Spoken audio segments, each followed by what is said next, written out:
Praise the Lord. The best wishes to you and your family members in the name of God. దేవుని నామమునకు మహిమ కలుగును గాక.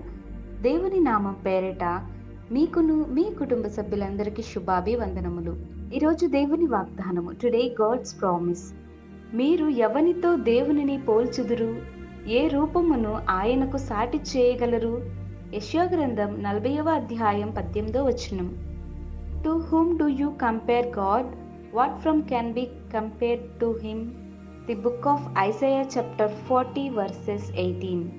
క్రీస్తునందు ప్రియమైన సహోదరి సహోదరులారా, ఈ వాక్య భాగం దేవుని యొక్క జ్ఞానమును గూర్చి మనకు తెలియచేస్తుంది. మనం ఆరాధించుచున్న ప్రభువైన యేసుక్రీస్తు అనేక మహిమలు కలిగినవాడు. ఆయన రోషము కలిగినవాడు, ప్రేమ, దయాళత్వము, దీర్ఘశాంతము, అభిషేకంతో కలిగినవాడు. ఆయన ఉన్నవాడు, అనువాడు, అత్యున్నత సింహాసనుడి మీద ఆసీనుడై ఉన్నవాడు. అంతటి గొప్ప దేవుడు మన దేవుడు.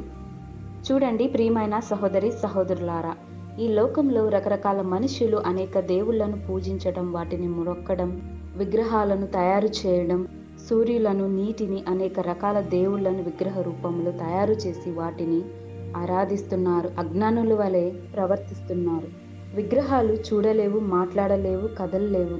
కానీ మన దేవుడిని ఎవరితోనూ పోల్చలేము. ఆయనతో సమానులెవరు లేరు. ఆయన అనంత జ్ఞాని, సర్వలోకాన్ని సృజించినవాడు, ఆకాశాన్ని జేర్ణతో కొలిచే దేవుడు. మన దేవుడు జ్ఞానము కలిగినవాడు. ఆయన జ్ఞానాన్ని మనము తూయలేము. సూర్య చంద్రు నక్షత్రాన్ని వాటిని సృజించి వాటి పొడవు వెడల్పును ఆయన కొలవగలడు. అంతటి పరిపూర్ణ జ్ఞానము కలిగిన వాడు మన దేవుడు. అయితే దేవుడు అంటున్నాడండి, నీవు వినలేదా? నీకు తెలియదా? నీకు ఎవరు చెప్పలేదా? సొమ్మసిల్లుచున్న వారందరికీ శక్తినిచ్చువాడు ఆయనే కదా. ఆయన పితరుల దేవుడు కదా. యాకోబు దేవుడు, ఇస్సాకు దేవుడు, అబ్రహాము దేవుడు ఆయనే కదా. ఇంత చేసిన దేవుడు మనందరి జీవితాలలోనూ కార్యములను చేయలేడా? తప్పకుండా చేస్తాడు.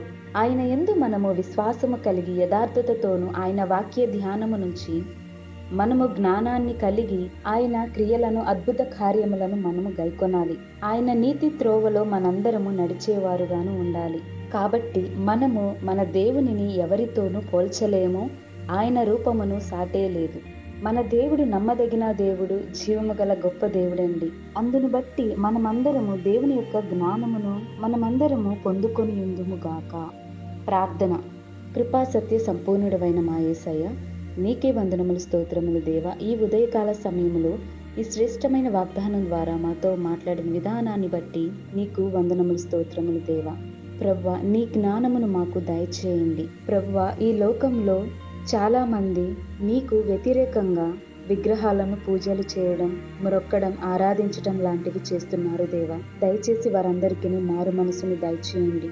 నిన్ను గైకొనేవారుగాను, నీ జ్ఞానాన్ని అనుసరించేవారుగాను వారి హృదయాలను మార్చండి. ప్రభువా, మా అందరి జీవితాలలోను నీ యొక్క మేలులను, నీ యొక్క అద్భుతమైన కార్యములను జరిగించండి. ప్రభువా, నీవు గొప్ప దేవుడివి తండ్రి. నీవు జ్ఞానము కలిగిన వాడువు దేవా. నీతో సమానులెవరూ లేరు తండ్రి. నిన్ను ఎవరితోనూ పోల్చలేము దేవా. అంతటి గొప్ప దేవుడవి, అంత ప్రేమామయుడవి తండ్రి నీవు. అలాగే మా అందరి జీవితాలలోను సమాధానమును, శాంతిని, ప్రేమను, నీ యొక్క పరిపూర్ణమైన జ్ఞానాన్ని మా అందరికీ దయచేయమని, అజ్ఞానుల వలె కాకుండా జ్ఞానం కలిగి వారము నడుచుకునే వారముగాను చేయమని నజరేయుడైన యేసు నామమున ప్రార్థిస్తున్నాను తండ్రి. ఆమేన్.